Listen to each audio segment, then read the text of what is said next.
네, 우리 하나님 말씀 같이 보겠습니다. 하나님 말씀은 누가복음 제7장 11절부터 17절 말씀입니다. 신약성경 100페이지에 있고요. 누가복음 7장 11절부터 17절 말씀입니다. 우리 한 목소리로 천천히 읽겠습니다. 시작. 그 후에 예수께서 나인이란 성으로 가실새 제자와 많은 무리가 동행하더니 성문에 가까이 이르실 때에 사람들이 한 죽은 자를 메고 나오니 이는 한 어머니의 독자요 그의 어머니는 과부라. 그 성에 많은 사람도 그와 함께 나오거늘 주께서 과부를 보시고 불쌍히 여기사 울지 말라 하시고 가까이 가서 그 관에 손을 대시니 맨 자들이 서는지라. 예수께서 이르시되 청년아 내가 네게 말하노니 일어나라 하시매 죽었던 자가 일어나 앉고 말도 하거늘 예수께서 그를 어머니에게 주시니 모든 사람이 두려워하며 하나님께 영광을 돌려 이르되 큰 선지자가 우리 가운데 일어나셨다 하고 또 하나님께서 자기 백성을 돌보셨다 하더라. 예수께 대한 이 소문이 온 유대와 사방에 두루 퍼지니라. 아멘. 아멘. 지난주에 우리는 새해 첫 예배를 하나님께 올려드리면서 이 한 해에 우리 교회가, 우리 성도들이 어떠한 방향성을 가지고 살아야 할 것인가. 우선 길을 잡아야 뛰어가든 걸어가든 할 테니까 길을 잡는 것이 중요하다 하여서 하나님께서 에스겔 선지자를 통하여서 성전 문지방에서 흘러나오는 생명수에 흘러가는 그 모습을 같이 살펴보았습니다. 그래서 성전에서는 무조건 생명수, 은혜의 강 넘쳐야 됩니다. 그런데 그 바벨론 포로 기간 동안에 억눌렸던 그들에게 시원하게 생명수를 뚫어 주셨는데 그 생명수가 성전을 채우는 것이 아니고 그 성도들의 가정을 채우는 것이 아니라 흘러가는데 어디로 흘러갔다고요? 사해바다로 흘러갔다고요. 사해바다. 누구나 다 아는 죽음의 바다. 가고 싶지 않은 곳, 소망이 없는 곳, 아이고 저기로 흘러가면 어떡해? 라고 계획할 수도 없는 그곳으로 흘러갑니다. 그런데 어떤 결과가 일어납니까? 물고기들이 넘쳐서 어부들이 정착을 하고 강만, 바다만 사는 것이 아니라 그 주변까지 사시사철 열매 맺는 나무들이 서게 되었다. 그러니 우리가 가고 싶은 일, 하고 싶은 것 하지 아니하고 하나님께서 일의 교회와 또한 섬기는 성도들의 그 사역의 방향을 열어주시고 우리는 순종하며 나아갈 때에 죽음의 바다에 생명의 그러한 복음을 전파하도록 해야 되겠습니다. 우리 교회와 성도의 그러한 방향성을 잡았습니다. 그리고 오늘 본문 말씀은 보니까 제가 벌써 저희 새벽 예배가 매일 한 장씩 창세기부터 계속 해오고 있는 거 아시죠?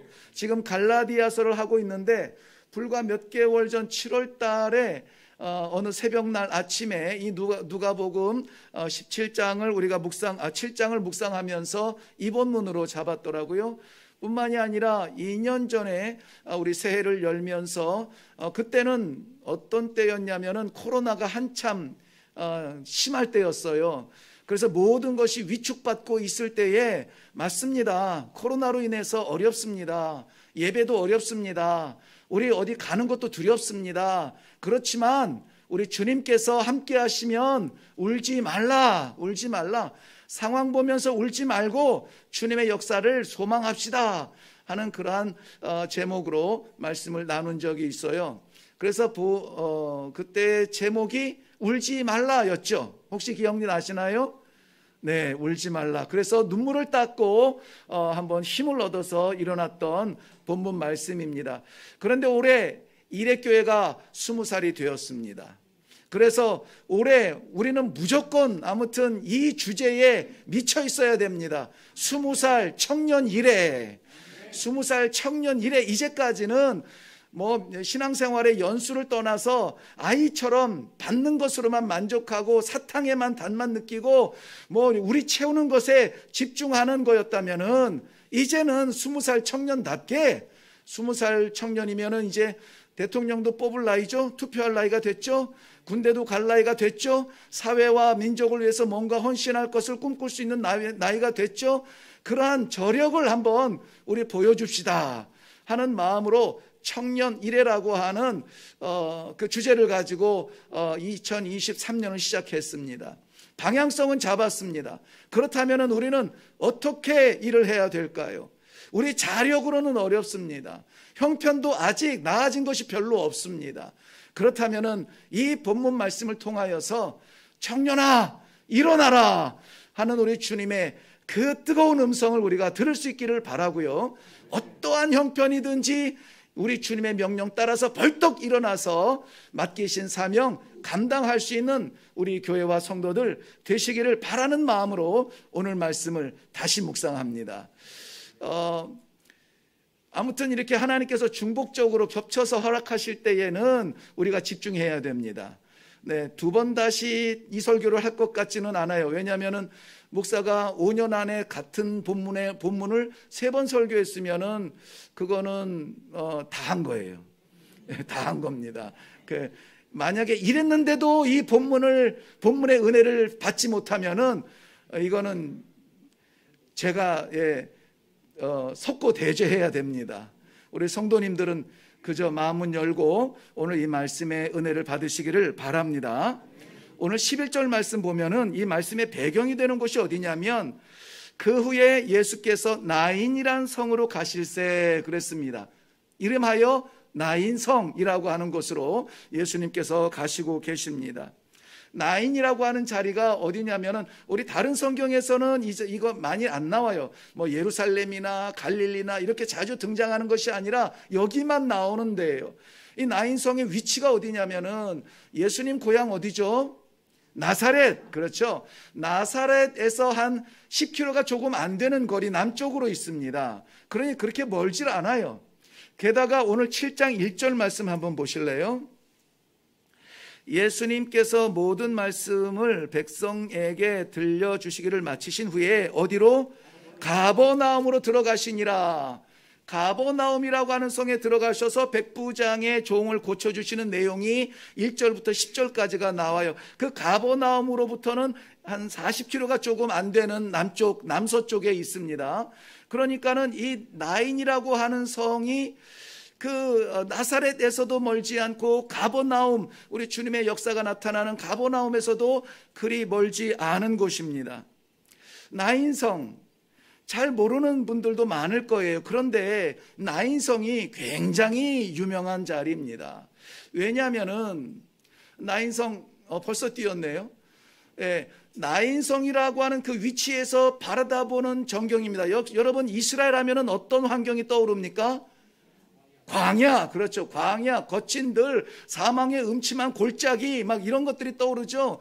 방문하신 분들도 아마 그 허옇게 메마른 바위산, 막 이런 것들이 떠오를 겁니다. 그런데 저기가 어디냐면 우리가 아는 이스라엘 평원이에요. 이스라엘 아니고 이스라엘이라고 하는 평원인데 살짝 그 작은 헬몬산이라고 하는 동산이 있는데요. 거기에서 내려다보는 풍경은 너무나 아름다워요. 저렇게 바라보는 것처럼 풍요로운 곳입니다. 이스라엘 저 평원에서 이 팔레스틴 지방의 모든 이 곡물을 소화할 만큼 여름에는 거기는 이제 겨울이겠죠. 비가 와서 땅을 촉촉하게 적셔 놓습니다. 그리고 농사 때에는 밀이며 보리로 저 광야를 다 채웁니다. 다음 사진 한번 보여주실래요? 네, 저게 어디 이스라엘이라고 생각이 나지는 않습니다. 그런데 이스라엘 전체는 아니고요. 이스라엘 그 광야와 그 사막지대와 계곡 가운데 저 이스라엘 평원이라고 하는 데가 있습니다. 저 이스라엘 평원과 옆으로 이어져 있는 이름이 뭐냐면 무깃도라고 하는 곳이에요. 무깃도.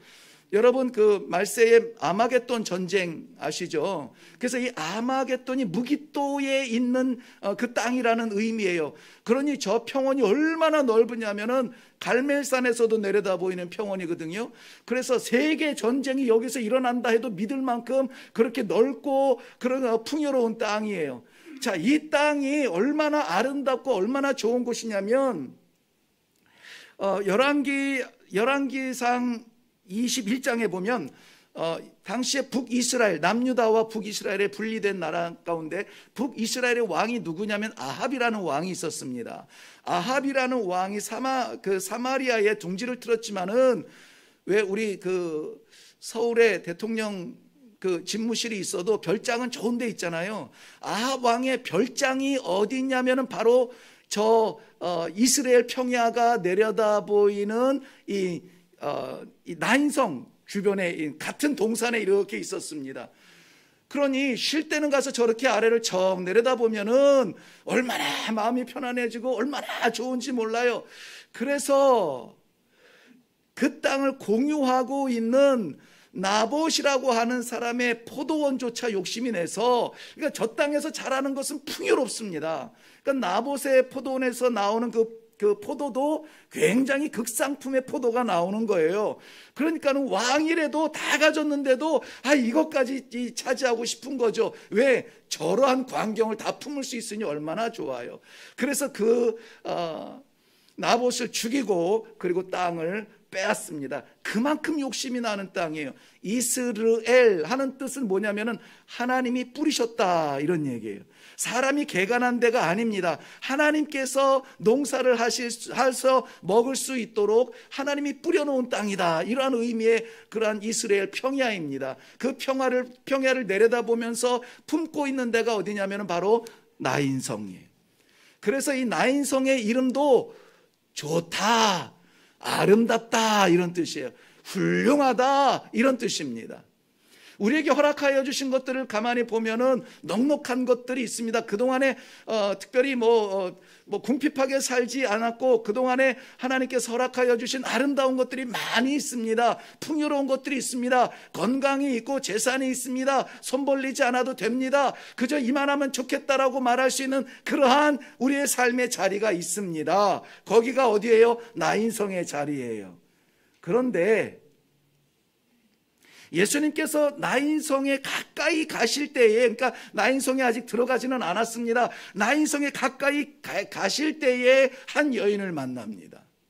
오늘 본문 12절에 보면은 성문에 가까이 이르실 때에 사람들이 한 죽은 자를 메고 나오니 그 죽은 자의 어머니의 통곡 소리가 먼저 들리겠죠.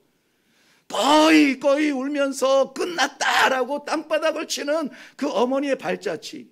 어떻게 우리가 그것을 표현할 수 있겠습니까? 여기서도 그 어머니의 아픔에 대해서는 그렇게 표현하지 못해요.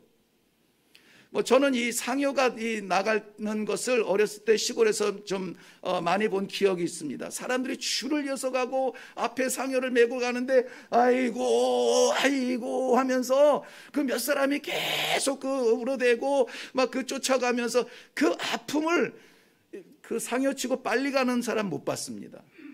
한 발이라도 천천히 그 삶의 의미를 생각하면서 걷자고 막 이렇게 걷는 그 걸음이에요. 그 걸음이 눈물 하나 떨어뜨리고 한 발자국 밟고, 그것이 이 상여의 그러한 행렬인데 바로 그 여인을 만난 겁니다.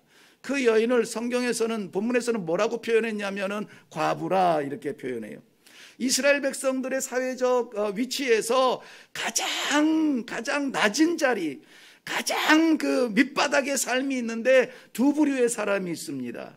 하나는 과부, 하나는 고아.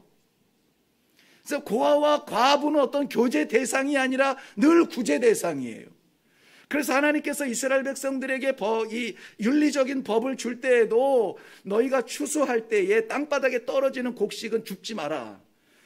맺혀 있는 것들은 다 거두되 떨어뜨릴 수 있잖아요. 곡식이. 그것까지 이렇게 긁어놓지 마라. 그건 내버려둬라. 누구를 위해서? 과부와 나그네를 위해서. 그러니까는 이 여인의 형편이 과부라고 하는 것은 남편이 없다는 것이고, 남편이 없다는 것은 자기의 재산을 가질 만한 주장할 것이 아무것도 없는 것입니다. 있다면은 오직 아들 하나죠. 이 아들 하나 자라는 걸 보면서 그래도 위로를 삼고, 그래도 소망을 가지고, 내가 지금 이렇지만은 우리 아들이 자라기만 하면 사람들이 뭐라 그래도 아들만 보일 겁니다. 이 성 안에 무슨 일이 일어나도 아들만 바라볼 것입니다. 누가복음 18장에 보면은 억울한 이 과부가 억울한 일을 당해서 재판장에게 달려가서 나를 좀 도와주세요, 내 말 좀 들어주세요 해도 안 들어요. 관심밖에 존재였습니다. 그런데 그 아들이 죽었습니다. 유일한 삶의 낙이었고 유일한 소망이었던 그 아들이 죽었어요. 이것은 남편의 죽음보다, 재산이 불타는 것보다, 내 몸이 죽을 병에 걸린 것보다 더 절망스러운 것입니다. 희망이 사라졌습니다. 삶의 의미가 없어졌습니다. 왜냐하면 그 아들을 독자라 이렇게 얘기해요. 독자라. 독자라고 하는 말은 모노게네스라는 말인데요. 모노라고 하는 것은 하나라고 하는 거예요. 솔로, 모노, 하나. 게네스라고 하는 것은 생명을 출산했다 이런 얘기예요. 모노게네스라고. 이 복음서에서는 모노게네스라고 하는 의미가 단어가 9번 쓰이는데요. 오늘 한번 여기 누가복음 7장에 나오죠. 다음 장 8장에 넘어가면은 회당장 야이로의 딸이 죽었다가 살아나는데요.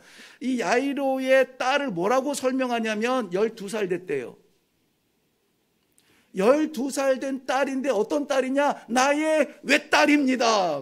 외딸입니다. 외동딸입니다. 하나밖에 없는 딸입니다. 그렇게 얘기해요. 그리고 히브리서 11장에 가보면 믿음장이라고 하잖아요. 히브리서 11장 17절에 보면은 아브라함이 이삭을 소개할 때에, 아브라함이 자기 아들 이삭을 소개할 때 나의 독자 이온이다 이렇게 소개를 해요. 그 독자를 어떻게 해요? 하나님 앞에 올려드리는 거예요. 바쳐드리는 거예요. 근데 이 이삭을 독자래요. 좀 이상하죠. 아브라함이 사실 이삭이 유일한 아들은 아니죠. 이스마엘이 있죠. 그런데 독자래요. 모노게네스라고 말합니다. 하나밖에 없는 아들이래요. 왜 그렇습니까? 이 아들의 의미는 모노게네스라고 오늘 본문에서 쓰여진 이 의미는 뭐냐면 숫자가 중요한 게 아니에요. 나에게는 오직 얘밖에 없는 거예요. 이게 내 생명이고 이게 내 꿈이고 이게 내 전부인 거예요.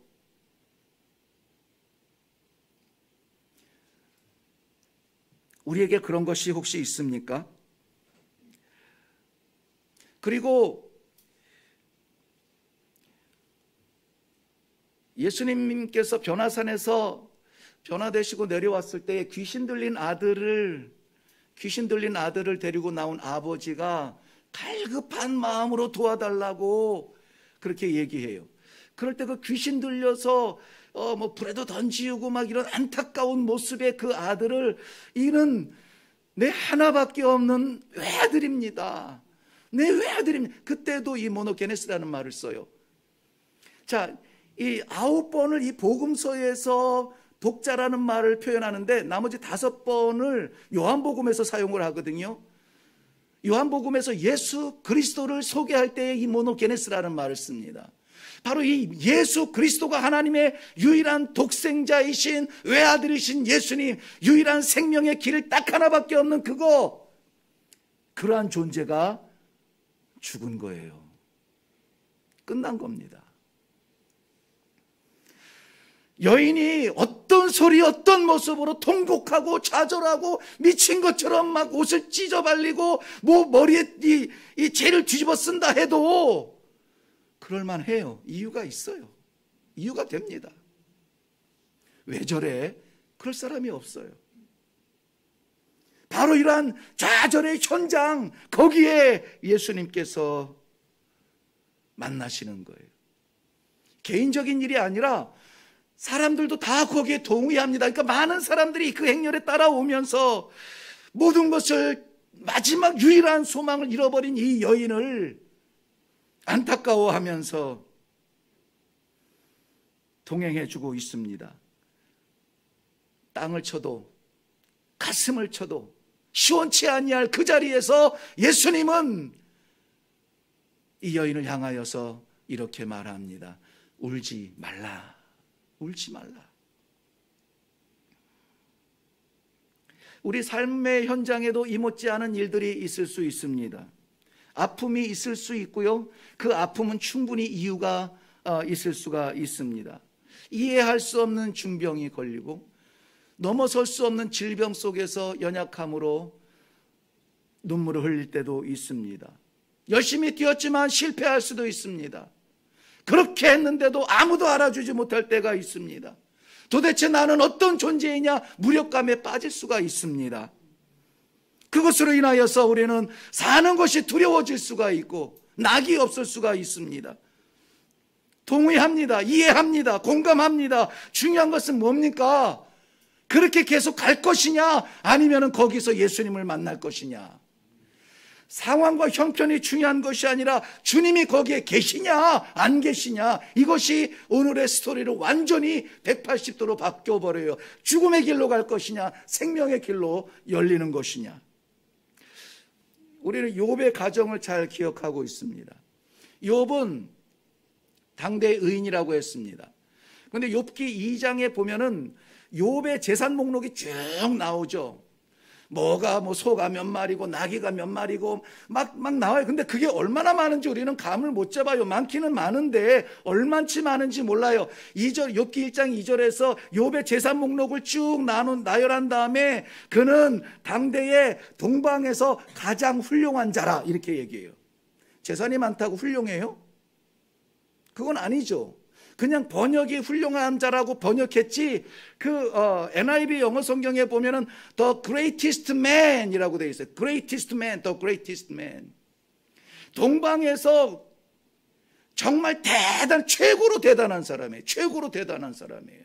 특별히 재산에 있어서는 감히 누가 엄두도 못 낼 만큼 아주 탑 클래스예요. 탑 클래스. 그런 그가 다 잃어버리죠. 자녀들 10명이 하룻밤에 죽습니다. 남의 집 자식이라고 우리 그냥 귀로만 들으면 안 돼요. 10명이 얼마나 예쁘고 소중한 자식들이냐면은 자기들끼리 사이도 좋아요. 그래서 뿔뿔이 흩어져 사는 것이 아니라 그냥 뻑하면 모여서 10명이 앉아서 잔치하고 밤새 그렇게 재밌게 지내요. 그래서 오죽하면 그 아버지가 얘네들이 너무 재밌게 지내다가 하나님 앞에 범죄할까 두렵습니다. 이렇게 기도하고 제사를 드릴 만큼 그 자녀들이, 사랑스러운 자녀들이 하룻밤에 다 죽어요. 가늠할 수 없는 그의 재산을 다 잃습니다. 남은 건 두 사람. 누구? 아내와 욥.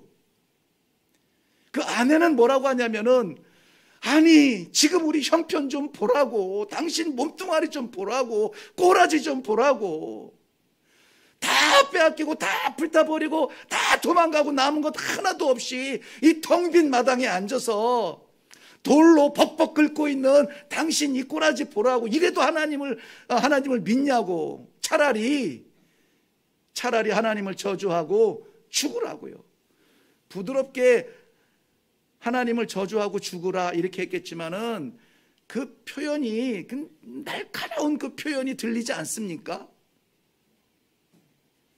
그런가 하면은 그 하나님이 없는 자매죠. 그런가 하면은 욥은 뭐라고 하냐면은, 우리가 하나님으로부터 복도 받았거늘 화도 받는 게 당연하지 않습니까?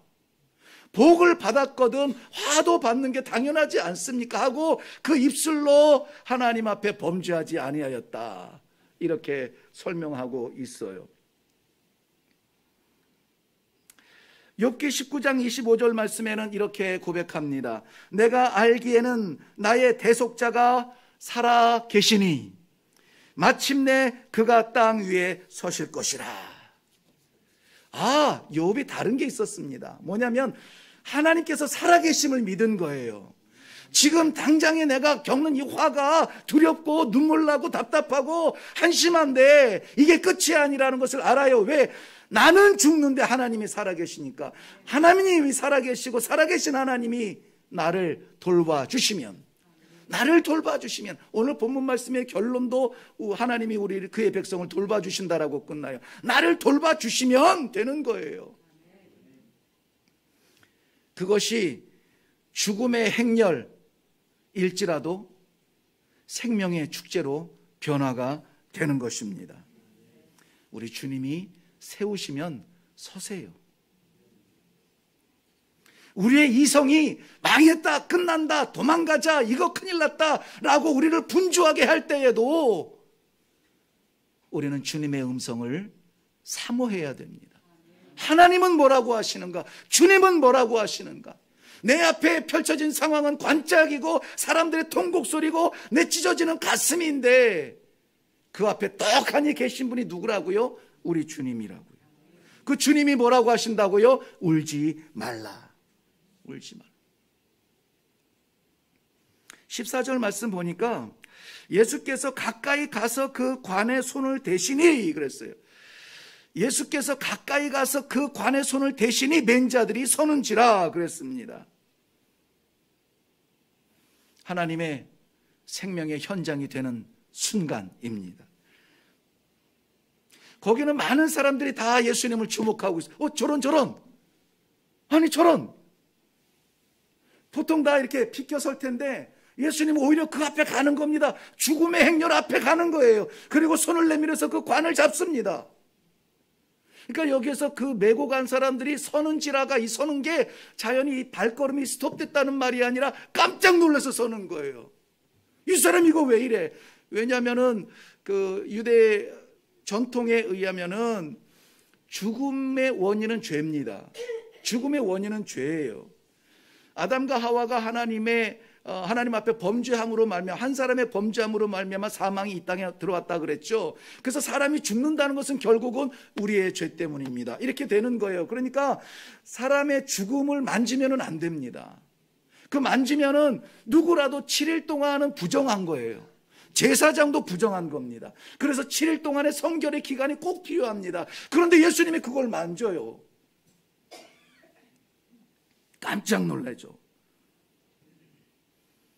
자신의 율법적으로 사람들이 저 큰일 났다라고 말할지라도 예수님은 그들을 막았어야 돼요. 예수님은 그 죽음을 막았어야 됩니다. 예수님은 그 눈물을 막고 싶었던 거예요. 그래서 거기에 서서 그 마음을 성경은 이렇게 표현하죠.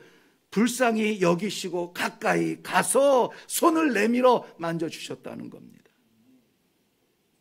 통곡의 행렬이 남은 것이 하나도 없는 과부의 천근 같은 마음이 죽은 자의 관이 예수님께서 손 대신이 설 수밖에 없었습니다. 우리가 살아가는 삶의 자리가 예수님 말씀 앞에서 한 번쯤은 설 필요가 있습니다. 서는 게 중요한 것이 아니라 예수님 앞에서 예수님이 세우실 때 서는 겁니다. 여전히 우리는 이 시대가 나라가 이렇고 정치가 어떻고 세계의 질병이 어떻고 코로나가 어떻고 중국이 어떻고 미국이 어떻고 우리의 마음이 분주한데 딱 스톱하세요. 딱 스톱하고 아버지 20살까지 우리를 키워주셨는데 어떻게 할까요? 20살 청년이 된 이레교회를 하나님 앞에 한번 물어보셔야 됩니다. 세상이 힘드니까 우리도 힘들어요. 세상이 아픈데 우리만 안 아프면 되나요? 우리도 아픕니다. 세상이 다 마스크 쓰고 있는데 우리만 안 씁니까? 우리도 써야죠. 그런데 이러한 가운데에서 20살 청년답게 일어나서 일하고 사명을 감당하라고요? 말이 안 되죠.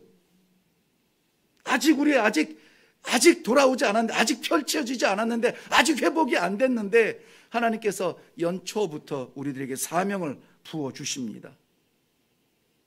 그 거친 비탈길에서 서서 그 죽음을 막으시고, 인간의 한계로 다 무너진 그 자리를 막으시고, 우리 주님께서 이렇게 말씀하십니다. 청년아 일어나라. 청년아 일어나라. 20살 이래 청년아 일어나라는 거예요. 일어나기 싫으세요? 일어나라는 겁니다. 좌절하지 말고, 포기하지 말고, 드러누워 있지 말고, 게을르지 말고 일어나라는 거예요. 14절 하반절 말씀에 보면은 예수께서 이르시되 청년아 내가 네게 말하노니 일어나라. 일어나라. 할렐루야. 어떻게 됐습니까? 일어났어요. 15절 말씀 보세요. 죽었던 자가 일어나 앉고 말도 하거늘 예수님께서 그의 어머니에게 주었다라고 말씀하세요. 이 죽음의 행렬이 생명의 축제로 변화되는 순간인 것입니다. 청년아 일어나라. 이레교회야 일어나라. 성도들아 일어나라. 오늘 우리의 이 말씀이 우리들에게 명령하시는 이 명령을 받기를 바랍니다. 일어나라. 이것은 레게이로라는 말이에요. 레게이로. 레고 하면 내가 말한다. 레게이로 하면 일어나라는 거예요. 이게 신약 성경에 굉장히 많이 쓰이는 단어입니다. 언제 쓰이냐면은 두 가지인데요. 하나는 내가 뭔가 하기 위해서 일어나는 겁니다. 어딘가 여행을 떠나기 위해서 집을 나설 때도 레게이로 이 단어를 써요. 그리고 전쟁을 나가기 위해서 장수가 칼을 차고 나갈 때에도 레게이로 일어난다 이러한 의미를 씁니다. 그래서 자의적으로 뭔가 하기 위해서 시작하려고 하는 이 의지도 레게이로를 써요. 그런데 또 다른 의미로 쓰일 때가 많아요. 언제 어떻게 쓰냐면은 이것은 자의로 하는 것이 아니라 하나님께서 일으켜 주실 때, 오늘 이 청년에게 일어나라 할 때 이 레게이로는 바로 그런 의미예요. 수동태로 쓰였다는 겁니다. 능동적으로 내가 뭐로 하는 것이 아니라 수동적으로 누가 일으켜 주셔야 일어나는 거예요. 그게 누굽니까? 생명주 되신 하나님 아버지세요. 그것은 죽어있는 이 청년에게 가서 잡아 일으킨 것이 아니라 이미 내재해 주신 생명의 하나님 계시잖아요. 우리 살아계신 하나님 믿으시죠? 우리 안에 살아계심을 믿으시죠? 좀 안 돼도 답답해도 깝깝해도 좀 바보 같아도 아니에요. 우리 안에 살아계신 하나님 우리가 믿는다면 우리는 좌절하지 않습니다. 찬송할 수 있어요. 그때 쓰는 말이 레게이로. 그 회당장 야이로의 딸을 일으킬 때도 레게이로. 일어나라. 일어나라. 그런데요, 이 레게이로가 어디에 주로 쓰였냐면요, 고린도서나 보면은 바울 사도가 좀 많이 썼는데, 예수 그리스도를 설명할 때 저는 죽은 자 가운데서 부활하신, 죽은 자 가운데서 살아나신 예수님의 부활을 설명할 때 레게이로 이 말을 써요. 그러니까 예수님의 부활과 우리의 살아남이 다른 것이 아니에요. 동일하게 다 같이 우리는 생명으로 거듭나고 생명으로 일어날 것입니다. 그리하여서 하나님께서 주신 영원한 생명으로 우리는 살게 될 것입니다. 그러니 사랑하는 성도 여러분, 형편을 보고 으아 큰일 났다, 이거는 동물적인 울음이에요. 동물적인 울음에 눈물을 흘리지 마세요. 형편을 보고 야 이게 될까? 이건 인간적인 계산이에요. 인간적으로 계산하지 마세요. 어떤 형편을 만나든지 간에, 어떤 말씀을 받든지 간에, 어떤 명령을 받든지 간에 신앙적으로, 영적으로 우리 일어나서 하나님께서 주신 생명으로, 하나님께서 주신 능력으로 어떻게 감당하려고 의지를 가지고 일어날 수 있는 우리 성도님들이 되시길 바랍니다. 오늘 이 죽은 외아들은 일어났습니다. 살아났어요. 그런데 그 한 여인의 그 아픈 문제가 해결된 것, 그 중요하지 않아요. 아니 사람이 죽었다가 관짝에 담겨서 나아가는데 그 남자가 살아나서 일어나서 말도 하는 그런 한 남자의 생명을 받았다, 그거 중요하지 않습니다. 그건 기적이 아니에요. 정말 기적은 뭐냐면 이 일로 통하여서 사람들이 뭐라고 말하냐면, 이야 드디어 우리들에게도 큰 선지자가 다시 일어나셨다라고 말합니다. 큰 선지자. 이 큰 선지자라는 말은 여러분 지금 우리가 들여다보는 데가 나인성이죠. 나인성하고 제일 가까운 성이 뭐냐면, 제일은 아닐지 모르겠지만 가까운 성이 어디냐면은 수냄이라는 마을이에요. 수냄. 우리 이 상현동하고 옆에 광교 뭐 그런 관계쯤 되겠죠. 수냄. 그러니까는 나인과 수냄은 그렇게 뭐 분리될 수 없는 관계죠. 근데 수냄에 대한 역사가 있습니다. 뭐냐면 엘리사가 수냄 여인의 그 독생한 이 독자, 그 아들 죽었을 때에 그를 살려줘요. 그렇죠? 기억나십니까? 네. 거기에서 그 큰 선지자, 이 엘리사 같은, 엘리야 같은 이런 선지자에 대한 역사가 있는 그 지역이거든요. 그런데 그러한 선지자가 끝났어요. 특별히 예수님이 오시기 전에 400년 동안은 하나님이 어떤 선지자로도 말씀하시지 아니하시고 어떤 기적으로도 말씀하시지 아니하시고 완전히 침묵하고 있는 거예요.